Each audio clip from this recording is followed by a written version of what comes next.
बदलते पहाड़ भाग 13 मन और मौसम।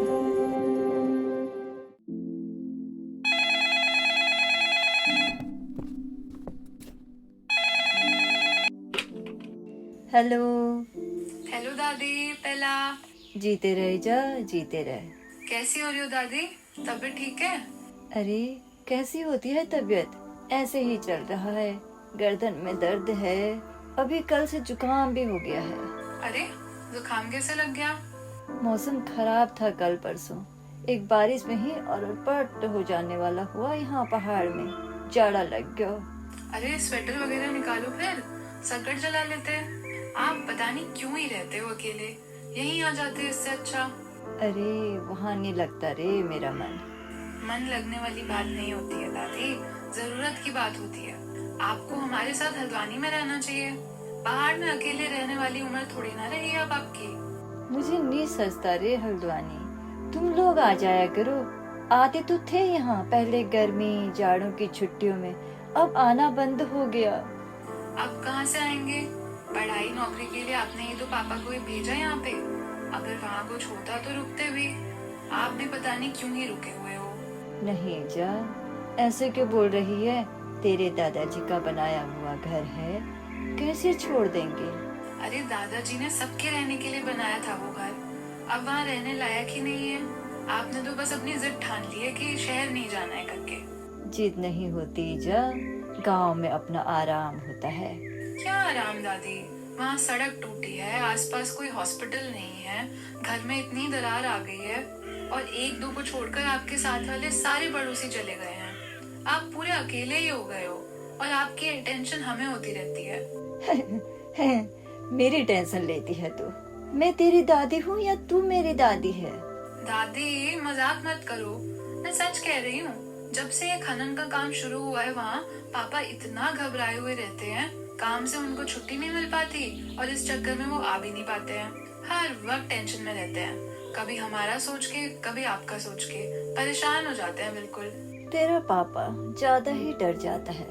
वो बराबर डरते हैं, आप भी अलग शक्तिमान बन जाती हो अकेले रहूंगी की जिद करके। अकेले अकेले थोड़े रहती हूँ बेटा, और लोग भी हैं। अभी परसों ये खनन वालों का रात तक काम चला, कोने वालों का हरदा का मकान गोट की तरफ ढह गया, फिर सब लोग आए थे मदद करने। अरे बाप रे, इसीलिए तो कह रही हूँ दादी, आप ये मकान का मोह मत करो, आ जाओ हमारे साथ रहने। अरे मकान का मोह नहीं है बेटा। तो फिर क्यों नहीं आ रहे हो? मोह तो अपने पहाड़ का है, हमारी पुरानी यादों का है, इसलिए तो नहीं आ पा रही, वरना तो पहले ही आ जाती। ओहो, अच्छा अब सुनो, अभी दिवाली से पहले मैं आपको लेने आऊंगी, फिर हमारे साथ रहोगे 1 महीना।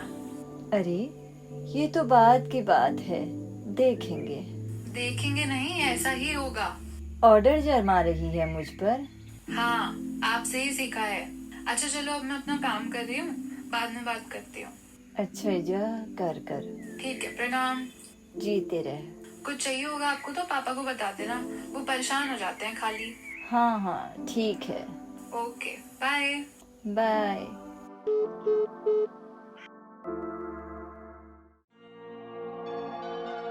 अब सिर्फ हमारे पहाड़ ही नहीं, हमारा मन भी बदल रहा है। मेंटल हेल्थ आज भी हमारे देश में एक ऐसा मुद्दा है जिसके बारे में खुलकर बात ही नहीं होती। उत्तराखंड जैसे राज्य में तो ये और भी छुपाया जाता है, जैसे ये कोई शर्म की बात हो। लेकिन असल सच ये है कि क्लाइमेट चेंज ने इस समस्या को और गहरा कर दिया है। कैसे? चलिए समझते हैं। नमस्कार दोस्तों, आप सुन रहे हैं बदलते शहर की धड़कन, hello Haldwani 91.2 FM, Uttarakhand open university का कम्युनिटी रेडियो। मैं हूं आपकी होस्ट हर्षिता मेहता। स्वागत है आपका बदलते पहाड़ में, हमारी खास रेडियो सीरीज जहां हम उत्तराखंड में क्लाइमेट चेंज से होने वाले बदलावों की बात करते हैं। चलिए शुरू करते हैं हमारा 13वां एपिसोड, मन और मौसम, जहां हम बात करेंगे क्लाइमेट चेंज और मेंटल हेल्थ की। कैसे मौसम के बदलते रंग हमारे मन पर गहरा असर छोड़ते हैं।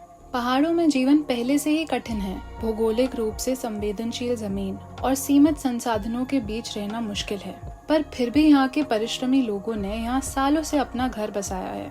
लेकिन अब जब प्रकृति अपना रूप बदल रही है, कभी अत्यधिक गर्मी के जरिए तो कभी बेमौसम बारिश के जरिए, कभी पिघलते ग्लेशियर्स के जरिए या कभी क्लाउड बर्स्ट या लैंडस्लाइड के जरिए, तो इसका असर सिर्फ हमारे वातावरण, खेती या सड़कों तक सीमित नहीं है।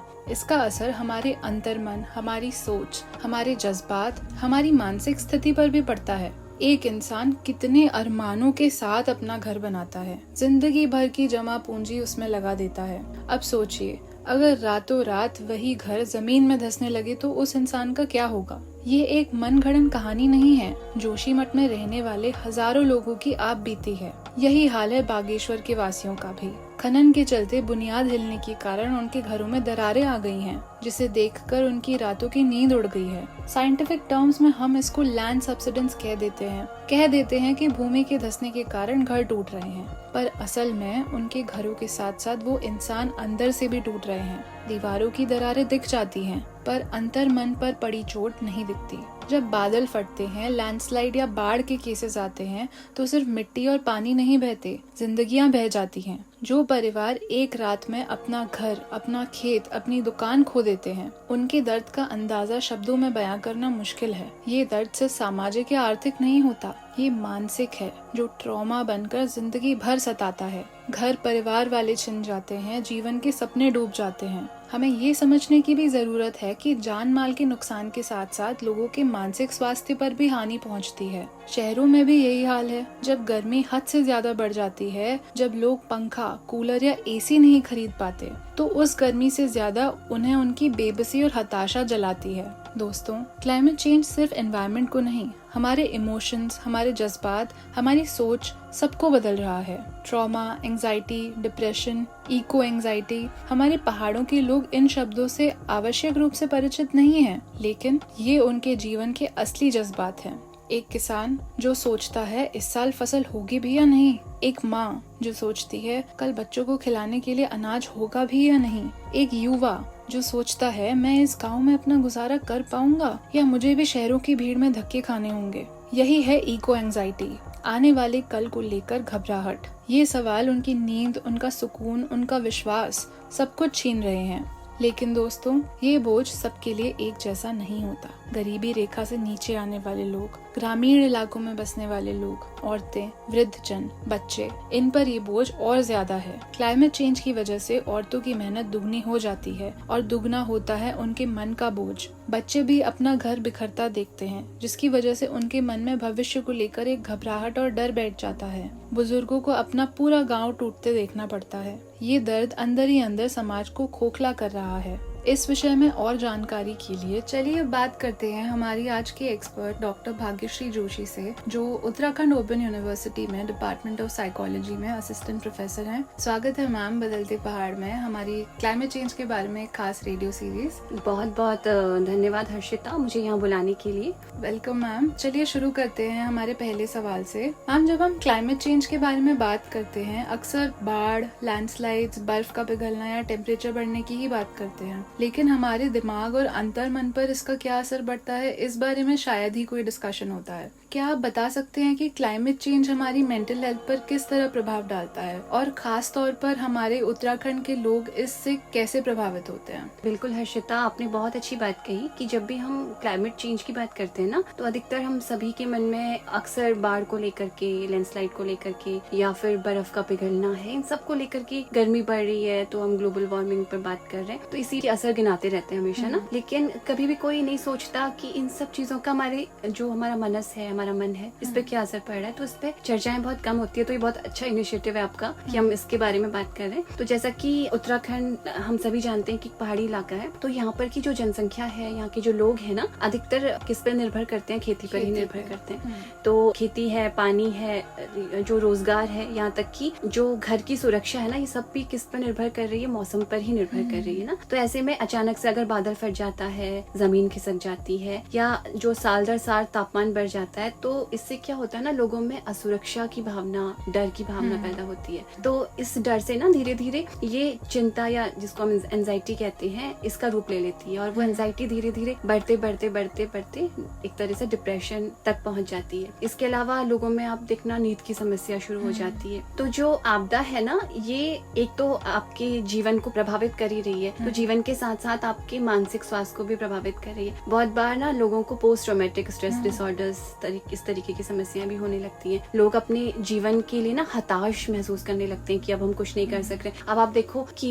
मौसम का परिवर्तन हो रहा है, ठीक है, जो पहले से जिस तरीके से खेती होती थी उस तरीके से खेती नहीं हो रही है। अचानक से बादल फट गया, गांव के गांव तबाह हो गए। अभी हाल ही में हमने घटना देखी थी थराली वाली। तो अचानक से अभी आप मान लीजिए कोई है अपने घर में अपने परिवार को सुरक्षित देख के गया है, अपना काम पर चला गया है, और काम से आते ही उसको पूरा परिवार इतना खत्म महसूस हो रहा है। एक तो ये होता है ना कि अचानक से जब आपको कोई ट्रॉमा लग जाए तो उसका सीधा असर आपके मानसिक स्वास्थ्य पर पड़ता है। तो आप घर में अपने परिवार को, अपनी पत्नी को, बच्चों को सुरक्षित देख के गए थे, और अचानक से आपको खबर मिलती है कि आपकी पत्नी भी नहीं रही और बच्चे भी नहीं रहे। तो इससे ना आपको डिप्रेशन है, एंजाइटी है, पोस्ट ट्रॉमेटिक स्ट्रेस। अब हम उस समय की बात करें जब केदारनाथ वाली आपदा हुई थी, तो उसमें जो प्रभावित लोग थे ना, अभी भी वो उस डर में जी रहे हैं। अचानक से अगर कहीं बाढ़ का वो नाम सुन लेते हैं या फिर बादल फटने का नाम सुन लेते हैं, तो वो उसी दौर में पहुंच जाते हैं जहाँ पर उन्होंने उस चीज को महसूस किया था। तो जो जलवायु परिवर्तन है, ये एक तरह से केवल पर्यावरणीय संकट नहीं है,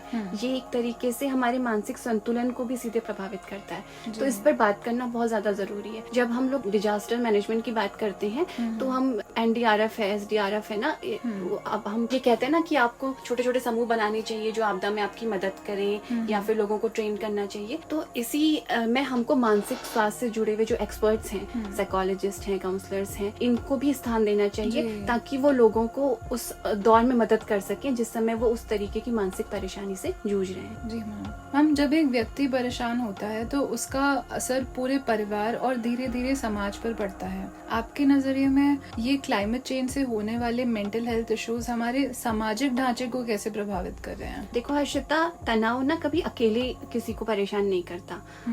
अगर आप परेशान है ना, तो कहीं ना कहीं तक उसका प्रभाव आपके परिवार, फिर आपके कार्यस्थल, फिर आपके समाज, सबको पड़ता है। मतलब जिन जिन लोगों से आप जुड़े हुए हो ना, सब पर उसका प्रभाव पड़ता है। मान लीजिए अगर जलवायु परिवर्तन से आपकी खेती अच्छी नहीं हुई है, तो आपकी आमदनी अच्छी नहीं हो रही है। तो एक कृषक है अगर वो सही से उसकी खेती नहीं हो रही है, उसको अपने बच्चों की फीस जमा करनी है, उसको अपने परिवार का भरण पोषण करना है, और जलवायु परिवर्तन के कारण उसकी उपज नहीं हुई, या फिर लैंडस्लाइड के कारण कोई दिक्कत हो गई, इस तरीके से अगर मौसम से जुड़ी हुई कोई समस्या के कारण उसके दैनिक जीवन पर इसका प्रभाव पड़ा ना, तो अगर वो मानसिक रूप से परेशान होगा तो उस परेशानी को लेके अपने घर जा रहा है, तो उसके व्यवहार का, उसके जो व्यवहार में बदलाव आ रहे हैं, उसका सीधा असर उसकी पत्नी पर, उसके बच्चों पर भी पड़ेगा।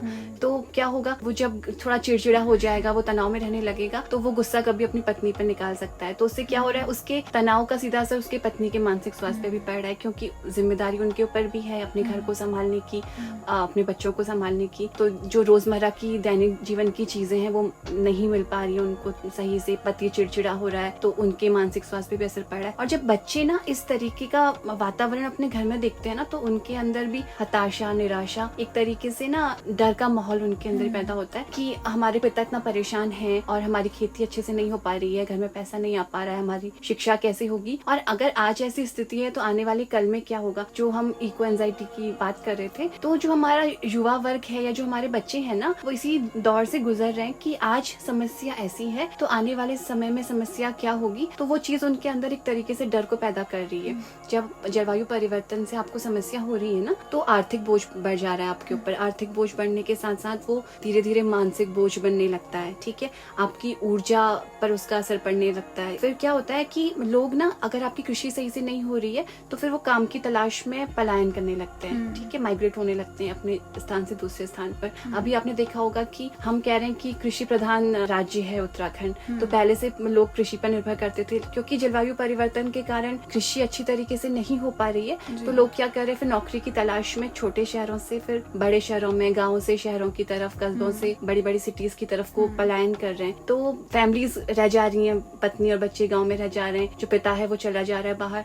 अब वो बाहर जा रहा है, अकेले जा रहा है, तो वो वहाँ पर आइसोलेटेड फील कर रहा है, परिवार घर में आइसोलेटेड फील कर रहा है, वहाँ उस तरीके से आमदनी नहीं हो पा रही है, रोजगार नहीं मिल पा रहा है तो मानसिक तनाव बढ़ रहा है, अकेले रहने के संग फिर मानसिक तनाव दुगना होने लगता है। और इससे क्या हो रहा है ना, बड़े जो महानगर हैं उनमें भी दबाव बढ़ रहा है। अब सारे ग्रामीण क्षेत्रों में क्योंकि रोजगार नहीं है, कृषि सही से नहीं हो पा रही है, जलवायु परिवर्तन की इतनी ज्यादा समस्याएं हो रही हैं, तो जब सब लोग गाँव से शहरों की तरफ भाग रहे हैं तो जो महानगर हैं, बड़े जो शहर है, उनमें भी दबाव बढ़ रहा है ना। तो सभी लोग प्रभावित हो रहे हैं, सिर्फ एक परिवार प्रभावित नहीं हो रहा है। इसकी वजह से सारे समूह, सारे बड़े शहर, गांव, कस्बे सब प्रभावित हो रहे हैं। तो जब एक इंसान परेशान होता है तो वो सिर्फ वो ही परेशान नहीं होता, उसके साथ उससे जुड़े हुए सब लोग परेशान होते हैं। तो इसमें ना मिलकर काम करने की जरूरत होती है। अभी हम इको एंजाइटी को नहीं रख रहे हैं किसी मेंटल डिसऑर्डर में, DSM ने इसको किसी मेंटल डिसऑर्डर के अंतर्गत नहीं रखा है, लेकिन ये एक बहुत बड़ी समस्या है जो कहीं ना कहीं सिर्फ एक व्यक्ति को नहीं, पूरे परिवार को और पूरे परिवार के साथ साथ पूरे समाज को प्रभावित करती है। तो इस पे काम करने की बहुत ज्यादा जरूरत है। जी हाँ मैम, क्लाइमेट चेंज की मार सबको बराबर नहीं पड़ती, इसीलिए सबके अनुभव भी अलग अलग होते हैं। उत्तराखंड में कौन से ऐसे लोग हैं जो सबसे ज्यादा वल्नरेबल या असुरक्षित हैं? देखो, अगर हम महिलाओं की बात करें ना, उन्हें घर को देखना है, बच्चों को देखना है, घर में बुजुर्ग हैं उनकी देखभाल करनी है, तो जो उनके कंधों पे भार है वो बहुत ज्यादा है। पुरुष तो जा रहा है नौकरी करने के लिए, पैसे का इंतजाम कर रहा है, या कृषि कर रहा है तो पैसे का इंतजाम कर रहा है, लेकिन जो घर की सारी सुविधाएं देखनी है वो स्त्री के कंधे पे बहुत ज्यादा होती हैं। तो उनको अपने बच्चों को भी देखना है, घर में अगर बड़े बुजुर्ग हैं उनको भी देखना है, तो उनके ऊपर दोहरी जिम्मेदारी आ जाती है। अभी तुम देखना कि कृषि की जिम्मेदारी भी महिलाओं के ऊपर बहुत ज्यादा होती है, अपने खेतों को भी देखना होता है, तो वो ज्यादा परेशान रहती है। बच्चे बहुत ज्यादा इससे परेशान रहते हैं क्योंकि विकास की अवस्था में वो लोग अभी है ना, तो उनका जो मन है या उनका दिमाग है वो विकास के दौर में है। तो इस दौर से ही अगर उनके अंदर असुरक्षा की भावना आ जाए, वो आपदा का इतना अनुभव करने लगे, मान लो अब कहीं पे बादल फट गया, छोटे छोटे बच्चे हैं, वो उस माहौल को देख रहे हैं जहाँ लोग डरे हुए हैं, परेशान है, अपने घरों से भाग रहे हैं, उनके पास उनके घर पूरे के पूरे खत्म हो गए हैं, किसी तरीके से उनको उस स्थिति से बचा के बाहर निकाला जा रहा है। तो सोचो उस छोटे से मन पे कितना भयानक प्रभाव पड़ रहा है ना। तो बच्चे बहुत ज्यादा इससे प्रभावित हैं। इसके अलावा किसान की अगर हम बात करें तो किसान बहुत ज्यादा प्रभावित है। मौसम खराब हो रहा है तो उनकी साल भर की मेहनत बर्बाद हो रही है, उनकी कृषि पर इसका बहुत ज्यादा असर हो रहा है। जो लोग माइग्रेट कर चुके हैं, तो माइग्रेशन करने वाले जो परिवार हैं वो बहुत ज्यादा परेशान है। उन्हें अब वो बहुत समय तक अपने गाँव में रह रहे थे, वहाँ का माहौल बिल्कुल अलग था, ठीक है, तो उनको उस माहौल से दूसरे माहौल में जाने में वहाँ ढलना पड़ता है, वहाँ पर अपने आप को नए माहौल में बदलना पड़ता है। तो एक असुरक्षा की भावना उनके अंदर पैदा होती है, क्योंकि जहाँ वो थे उस जगह से एकदम से नई जगह पे जाना और वहाँ पर जाकर के सरवाइव करना, एडजस्ट करना बहुत एक बड़ी चीज होती है ना।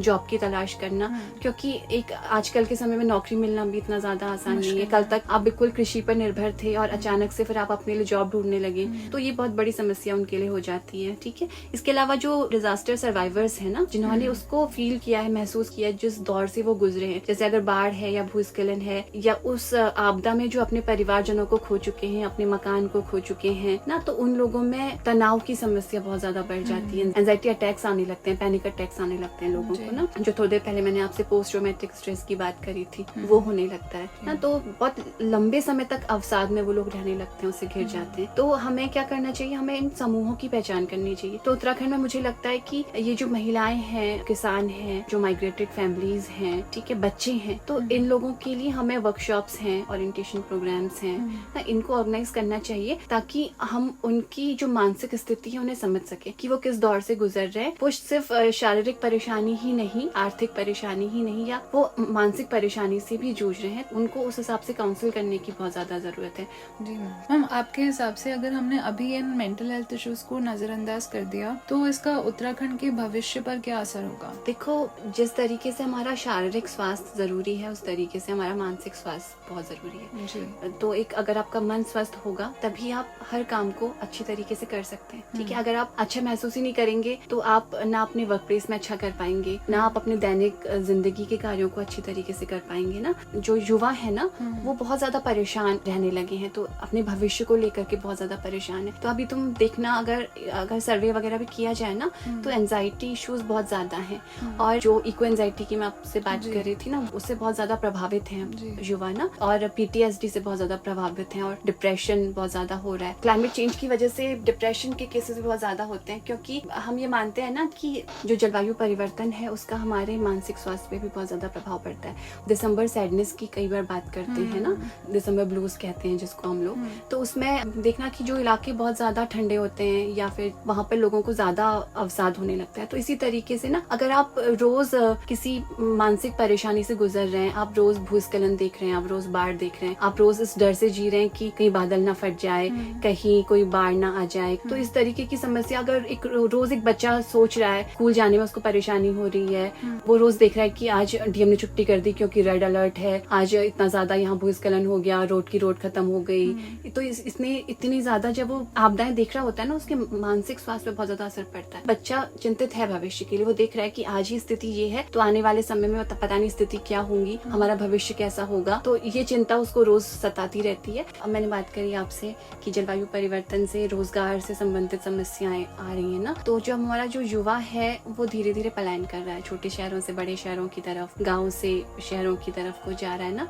तो धीरे धीरे पूरे गाँव खत्म हो जा रहे हैं। ठीक है, तो वो गाँव, जैसे अभी मैं आपको उदाहरण देती हूँ कि मेरा जो नैनीहाल है, हम जब छोटे थे तो हम हर साल वहाँ जाया करते थे अपनी नानी के पास ना, तो जब हम देखते थे हम छोटे थे वो गांव पूरा भरा हुआ था, जबकि तब वहाँ सड़क भी नहीं थी और इतनी सुविधाएं भी नहीं थी, लेकिन वो गांव भरा था और बहुत अच्छी तरीके से वो लोग कृषि पर निर्भर थे ना, तो अच्छी कृषि हो रही थी, उनकी खेती अच्छी थी, उनकी उपज अच्छी थी, जानवरों पर निर्भरता थी अच्छे से, उनका जो दुग्ध उत्पादन है वो बहुत ज्यादा अच्छे से हो रहा था, तो वो उस पर निर्भर थे, वो दूध बेच भी रहे थे, उस दूध को यूज भी कर रहे थे अपने लिए, खेती अच्छी हो रही थी तो उनको खाने से संबंधित कोई समस्या नहीं हो रही थी, ज्यादा पैदावार हो जा रही थी तो वो उसको अपने निकट के बाजार में बेच भी दे रहे थे। लेकिन धीरे धीरे क्या हुआ ना, जैसे जैसे जलवायु परिवर्तन होने लगे ना, अब उस गांव में रोड है, घर तक रोड है, लेकिन वहाँ रहने वाला कोई नहीं बचा, क्योंकि जलवायु परिवर्तन से वो खेती उस तरीके से हो ही नहीं पा रही जो पहले होती थी। मेरी नानी के ही माल्टा के इतने सारे पेड़ थे, और जब हम दिसंबर जनवरी में अपनी जाड़ों की छुट्टियों में वहाँ जाया करते थे ना, तो पूरी वो जो बेल्ट थी ना वो पूरी नारंगी दिखाई देती थी, ऑरेंज ना, माल्टे से लदे हुए पेड़, संतरों से लदे हुए पेड़ ना, तो इतने ज्यादा होते थे। और अगर अभी मैं दिसंबर में वहाँ चले जाऊँ तो सारे पेड़ सूखे हैं, वो पैदावार ही नहीं हो रही है। कि इसके पीछे क्या कारण है? जलवायु परिवर्तन सबसे बड़ा कारण है ना।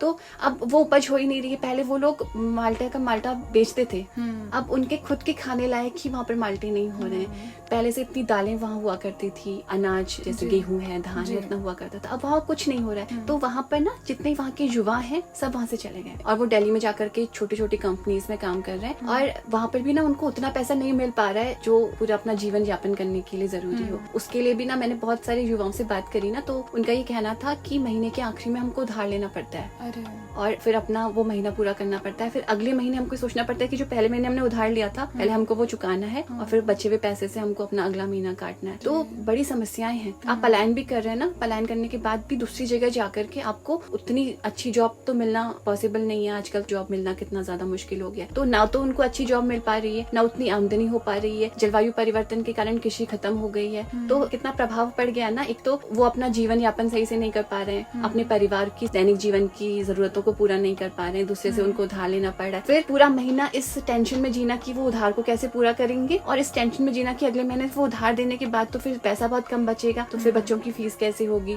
फिर घर के खर्चे कैसे। तो सोचो एक इंसान कितना ज्यादा टेंशन में जी रहा है। तो इस जलवायु परिवर्तन का कितना असर पड़ रहा है। वो इंसान जो कल के दिन कुछ सालों पहले अपने घर में बहुत आराम से खुशी से दिन भर खेत में काम कर रहा है, बच्चों के संग समय बिता रहा है और मजे से फल फूल खा रहा है, गाँव का शुद्ध खाना खा रहा है, उसके पास दूध भी है, घी भी है, सब कुछ है। अब तो जानवरों के लिए घास लाना भी बहुत ज्यादा मुश्किल हो गया है ना। तो वो गाँव जो मैंने कल के दिन पूरा भरा हुआ देखा था, वो आज पूरा गाँव खाली हो चुका है। अब मैं उस गाँव में जाती हूँ ना, तो पूरे गाँव में किसी एक कोने में एक परिवार रहता है, क्योंकि उनके पास इतना भी पैसा नहीं है, या फिर उनका जो शिक्षा है वो इतनी ज्यादा नहीं है कि वो बाहर जाके नौकरी कर सके, तो वो किसी तरीके से वहाँ पर अपना जीवन यापन करें, वरना पूरा गाँव खाली हो चुका है। तो जो ये गिगोस विलेजेस वाला जो कॉन्सेप्ट है ना, ये बहुत ज्यादा इस समय चर्चा में है, बढ़ गया है, क्योंकि गाँव के गाँव खाली हो गए। मैंने आपको जीवंत उदाहरण बताया अपने नैनीहाल का ना, पूरा गाँव खाली हो चुका है। तो ये बहुत बड़ी समस्या है। अब सोचो ना, एक इंसान ना उसका गाँव ही उसका रह गया, और वो जहाँ बाहर गया वहाँ पर भी उसको उतना रोजगार, उतना सैलरी, उतना सब कुछ नहीं मिल पा रहा है, तो कितना परेशान है। उसको अपने बच्चों की टेंशन है, उसको अपने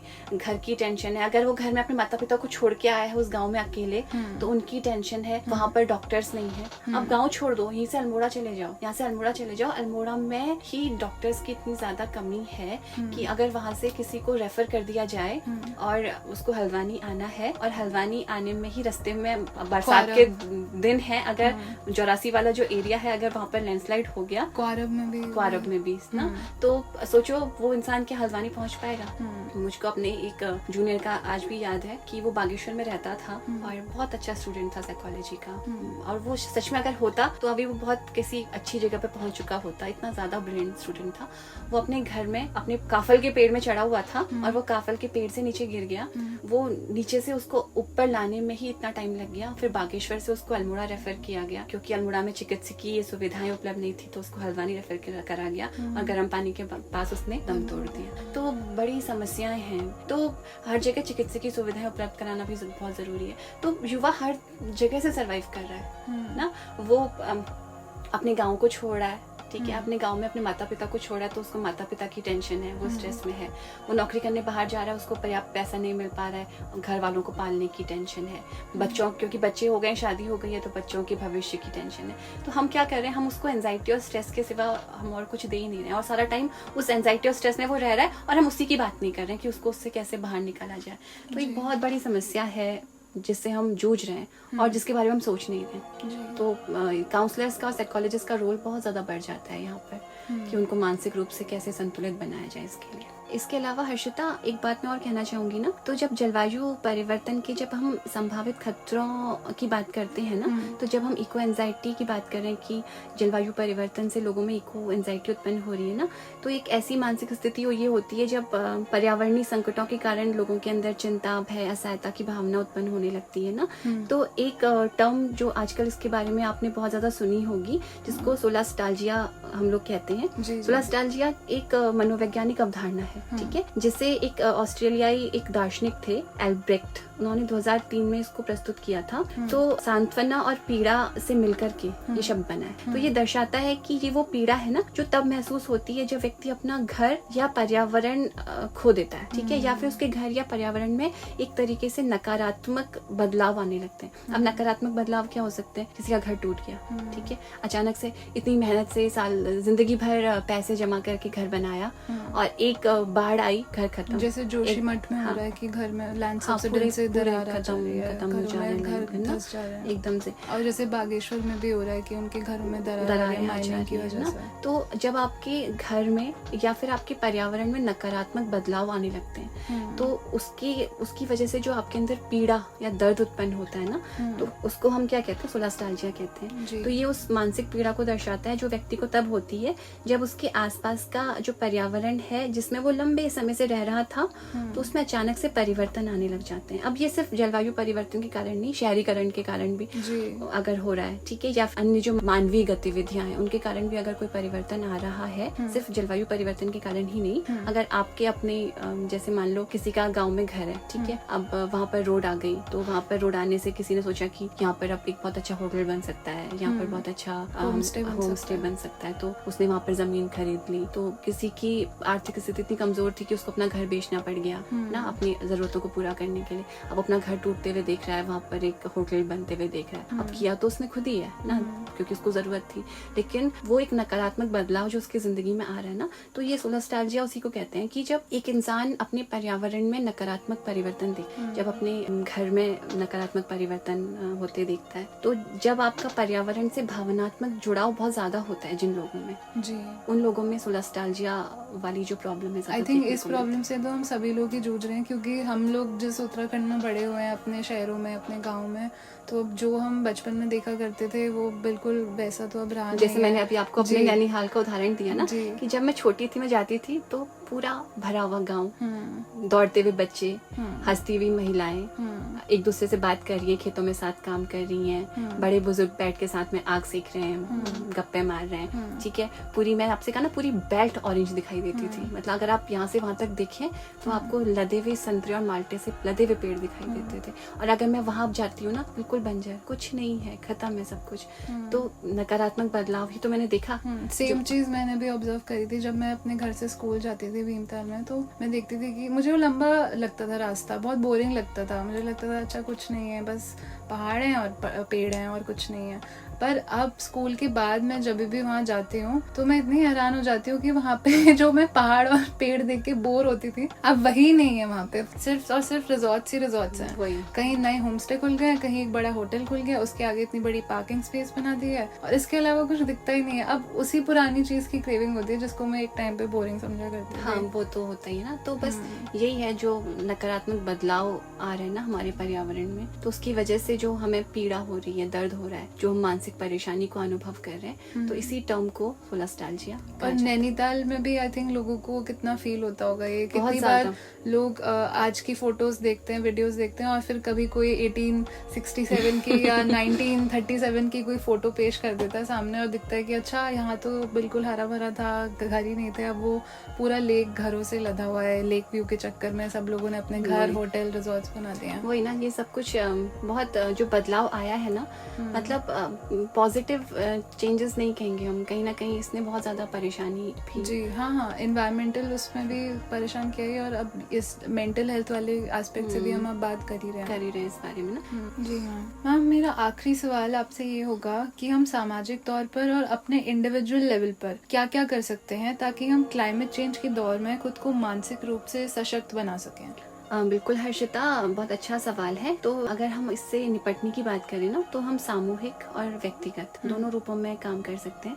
जैसे कि एजुकेशनल और अवेयरनेस प्रोग्राम्स हम कर सकते हैं। हमें बच्चों और युवाओं को इसके लिए समझाना होगा कि जो जलवायु परिवर्तन है, सिर्फ प्रकृति को ही नहीं, हमारे मानसिक स्वास्थ्य को भी प्रभावित कर रहा है और हम इसको अपने मानसिक स्वास्थ्य को कैसे ठीक रख सकते हैं, इसके लिए हमको अवेयरनेस प्रोग्राम्स करने की बहुत ज्यादा जरूरत है। कम्युनिटी सपोर्ट ग्रुप्स को बनाने की बहुत ज्यादा जरूरत है। तो जो गाँव और मोहल्ले में जो छोटे छोटे सपोर्ट ग्रुप्स अगर हम बना दें ना, जहाँ लोग अपने अनुभवों को साझा करें। देखो क्या होता है ना, बहुत बार हमको लग रहा होता है कि हम परेशान हैं और हम उस समस्या को बहुत ज्यादा सोच के बड़ा बना लेते हैं। जब हम साइकोलॉजी में ग्रुप काउंसलिंग करते हैं ना, ग्रुप काउंसलिंग का मतलब यही होता है कि जब हम ग्रुप में लोगों को बैठाते हैं ना, और जब वो ग्रुप में सब लोग एक दूसरे की समस्याओं को देखते हैं कि जो सामने वाला है वो हमसे ज्यादा परेशान है और हमसे ज्यादा परेशानियों को झेल रहा है, तो ना कहीं उसको मोटिवेशन मिलता है आगे बढ़ने के लिए। जैसे एक छोटी सी कहानी भी थी, हमें स्कूल में सुनाई जाती थी कि एक बार भगवान ने सबको बुलाया और कहा कि सब लोग अपनी अपनी परेशानियां लिखकर एक मटके में डाल दो। तो सब लोग लिखते हैं और फिर उस मटके को घुमाया जाता है। फिर हर इंसान जिसने परेशानी डाली होती है वो एक एक चिट्ठी उठाता है। सबको अलग अलग लोगों की परेशानी मिलती है। तो जब वो पढ़ते हैं तो कुछ लोगों को लगता है कि अरे ये परेशानी तो मुझसे कई ज्यादा दुगनी है, मतलब मैं तो इतनी छोटी सी बात के लिए परेशान हो रहा हूँ और ये किसी इंसान ने अपनी परेशानी लिखी है जो मुझसे भी ज्यादा, कई गुना मुझसे ज्यादा बड़ी है। तो कहीं ना कहीं वो से मजबूत बनता है, तो इंसान का मोटिवेशन जो लेवल है ना उससे हाई होता है। तो मेरे ख्याल से ये जो कम्युनिटी सपोर्ट ग्रुप्स है ना, इनको बनाना बहुत ज्यादा जरूरी है ताकि लोग एक दूसरे से अपनी बातों को साझा करें ना। होता क्या है ना, आजकल हमारे पास कोई नहीं होता जिससे हम अपनी परेशानी कह सकें। साइकोलॉजिस्ट हमेशा अवेलेबल नहीं होगा, काउंसलर्स भी हमेशा नहीं होंगे, लेकिन अगर आपके पास कोई ऐसा होगा ना जिससे आप सिर्फ कह सके। बहुत बार हर्षिता ऐसा होता है ना, कह करके हमारी परेशानी कम हो जाती है, हमें या कम लगने लगती है। हमारे साथ के लोग क्या पता कोई सोल्यूशन ऑफर कर दे, या सोल्यूशन नहीं तो उसी प्रॉब्लम को देखने का एक दूसरा नजरिया ऑफर कर दे, जिससे वो शायद थोड़ा कम कहते हैं ना, एक दिमाग से दो दिमाग ज्यादा अच्छे होते हैं। तो हाँ, होता है कई बार हमारा मन उस हिसाब से सोच नहीं पा रहा होता है, हमारा दिमाग उस हिसाब से चल नहीं पा रहा होता है ना, और दूसरे को एकदम से उस समस्या का समाधान मिल जाता है। तो इसमें ना छोटे छोटे जब हम ग्रुप्स बनाते हैं ना, तो लोग अपने अनुभव को साझा करते हैं, तो इससे बल मिलता है। इसके अलावा जो पॉलिसी मेकर्स है ना, इनकी जिम्मेदारी बहुत ज्यादा बढ़ जाती है। सरकार है या फिर जो नीति निर्माता जो हैं, उनको ना आपदा प्रबंधन के लिए जब योजनाएं बना रहे होते हैं ना, तो उन योजनाओं में उन्होंने मानसिक स्वास्थ्य को शामिल जरूर करना चाहिए मेरे हिसाब से, ताकि उनको ना जो आपदा से प्रभावित जो वर्ग है, जिनको हम सर्वाइवर्स कह रहे हैं, जो जूझ चुके हैं उस परेशानी से, जिन्होंने किसी आपदा में अपना घर खो दिया है, किसी ने अपने परिवारजन को खो दिया है, तो उनको ना एक मानसिक सपोर्ट देने के लिए और उनको जो मानसिक परेशानी झेल रहे हैं उससे बाहर निकालने के लिए, क्योंकि उनकी जिंदगी खत्म नहीं हुई है ना, लेकिन अगर हम उस ट्रॉमा से उनको बाहर नहीं निकालेंगे ना, तो उनकी जिंदगी खत्म हो जाएगी। जीते जी एक मुर्दा होने वाला इंसान मान सकते हो ना। मान लो अगर कोई बच्चा है और उस बच्चे ने अपने माता पिता को खो दिया, और आप मानसिक रूप से अगर उसको बल नहीं दोगे और वो अगर उसी परेशानी और उसी मानसिक तनाव में अगर रहेगा ना, तो उसकी पढ़ाई पे उसका असर पड़ेगा, फिर आगे चल करके उसके करियर पे उसका असर पड़ेगा। तो क्या वो जिंदगी को उस तरीके से जी पाएगा जैसे वो अपने माता पिता के होते होते जी पाता? नहीं जी पाएगा ना।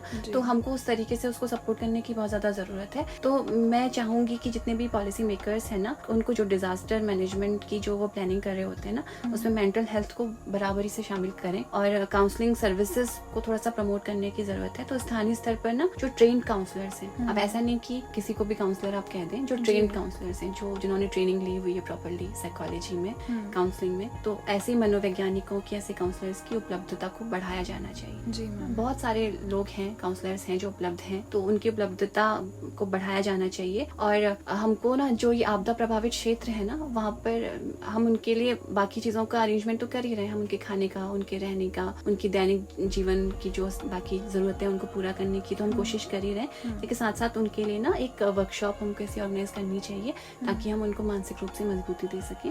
जी। और इंडिविजुअल लेवल पर तो हम सभी की जिम्मेदारी है कि हम अपने लिए क्या कर सकते हैं। तो योग है, ध्यान है, सेल्फ केयर है, ठीक है, परिवार से संवाद करना बहुत ज्यादा जरूरी है ना? तो कभी अगर आप परेशान है ना, अगर बच्चा के अंदर इको एंजाइटी टाइप की जो समस्या अगर वो आ रही है ना, तो उसको चाहिए कि उस समस्या को अपने अंदर ना रखे, अपने परिवार से या स्कूल में अपने टीचर से वो बात करे, ताकि जो उसके अंदर बातें चल रही हैं, जो समस्याएं चल रही हैं, जो घूम रही हैं बस उसके दिमाग में, जिसका उसको हल नहीं मिल रहा है ना, उसको हल मिल सके। तो जहाँ तक है हर्षिता, जो जलवायु परिवर्तन है ना, ये मेरे ख्याल से सिर्फ एक पर्यावरणीय संकट नहीं है, ये एक मानसिक और सामाजिक संकट भी है।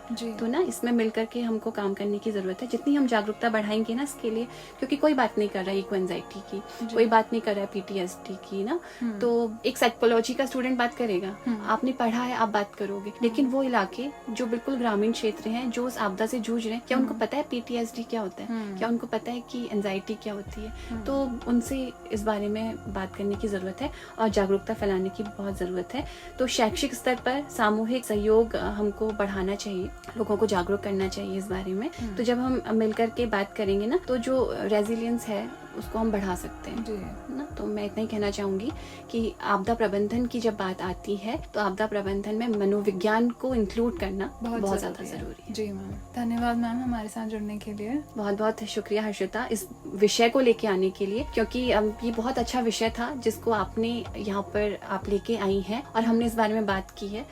तो मैं चाहूंगी कि हमारी ये बात का एक सार्थक परिणाम निकले, और मैं चाहूंगी कि जो सरकार है या फिर जो नीति निर्माता है इस विषय में सोचें कि उनका जो आपदा प्रबंधन की जो समितियां हैं या फिर जो आपदा प्रबंधन के लिए जो ग्रुप्स वो बना रहे हैं, वहाँ पर भेज रहे हैं, तो वहाँ पर उसमें एक मनोवैज्ञानिक को वो जरूर रखें, ताकि वो उन लोगों की परेशानी को उस तरीके से महसूस कर सके और उनको समझा सके उस स्तर पर। शारीरिक रूप से तो मजबूत आप कर ही रहे हैं, ठीक है, आर्थिक रूप से भी मजबूत करने की आप कोशिश कर ही रहे हैं, उनके लिए उनकी जरूरतें पूरी करने की कोशिश कर रहे हैं। तो एक मानसिक मजबूती भी अगर आप उनको दे दें तो फिर सब कुछ और भी अच्छा हो सकता है। जी धन्यवाद ma'am. Thank you so much Harshita.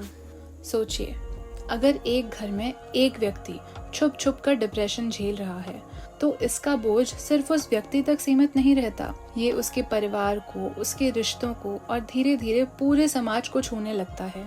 अगर हर गांव, हर मोहल्ला, हर परिवार में एक आध ऐसी कहानी है, तो सोचिए हम किस तरफ जा रहे हैं। क्या हम एक डिप्रेस्ड समाज की तरफ बढ़ रहे हैं? दोस्तों, अब सवाल ये है, क्या हम सिर्फ इस दर्द को सहने वाले बनकर रहेंगे, या फिर हम योगदान देंगे एक ऐसे समाज के निर्माण में जिसमें मानसिक स्वास्थ्य को भी उतना ही महत्व दिया जाता है जितना शारीरिक स्वास्थ्य को। छोटी छोटी शुरुआत करनी होगी। ऐसे संवाद स्थलों को बढ़ावा देना होगा जो इंक्लूसिव हों, जहां हर कोई अपनी बात रख सके। अवेयरनेस और एजुकेशन को बढ़ावा देना होगा ताकि लोग क्लाइमेट चेंज और मेंटल हेल्थ के बीच का रिश्ता समझ सकें। मेंटल हेल्थ प्रोफेशनल्स की सेवाएं सब तक पहुंचाना सुनिश्चित करना होगा, खासकर दूर दराज के पहाड़ी इलाकों में। कम्युनिटी सपोर्ट ग्रुप्स बनाने होंगे जहां लोग अपने जज्बात बांट सकें और एक दूसरे का सहारा बन सकें। डिजास्टर प्रिपेयर्डनेस प्लान्स में मेंटल हेल्थ को शामिल करना होगा ताकि तबाही के वक्त सिर्फ शरीर नहीं, मन भी बचा रहे। और सबसे जरूरी ये मानना कि क्लाइमेट चेंज का बोझ सब पर एक समान नहीं होता है। इसका असर गरीबों, महिलाओं, बच्चों और वल्नरेबल समुदायों पर ज्यादा है। गवर्नमेंट पॉलिसीज की मदद से इन असमानताओं का निवारण करना होगा। दोस्तों, ये सिर्फ एक समस्या नहीं, ये एक चुपचाप फैलता हुआ संकट है, और अगर हमने अभी इसका सामना नहीं किया तो कल हम अपने समाज को अंदर से बिखरते हुए देखेंगे। इसलिए जरूरी है कि हम इस मुद्दे को नजरअंदाज ना करें। जरूरी है कि हम रूढ़िवादी सोच को तोड़ें और ये मान ले कि मेंटल हेल्थ भी उतनी ही जरूरी है जितनी शारीरिक सेहत। आप सुन रहे थे hello Haldwani 91.2 FM, Uttarakhand open university का कम्युनिटी रेडियो। मैं हूँ हर्षिता। मिलूंगी आपसे अगली बृहस्पतिवार बदलते पहाड़ के एक नए एपिसोड के साथ शाम 4 बजे। तब तक के लिए याद रखिए, समस्याओं के सामने आंख बंद करने से सिर्फ अंधेरा बढ़ता है और अंधेरे से निकलने का एक ही रास्ता है, रोशनी जलाना। रोशनी जानकारी की, रोशनी संवाद की, रोशनी सहभागिता की। मौसम बदल रहा है, पहाड़ बदल रहे हैं और अगर हम चाहें तो अपना भविष्य भी बदल सकते हैं। धन्यवाद।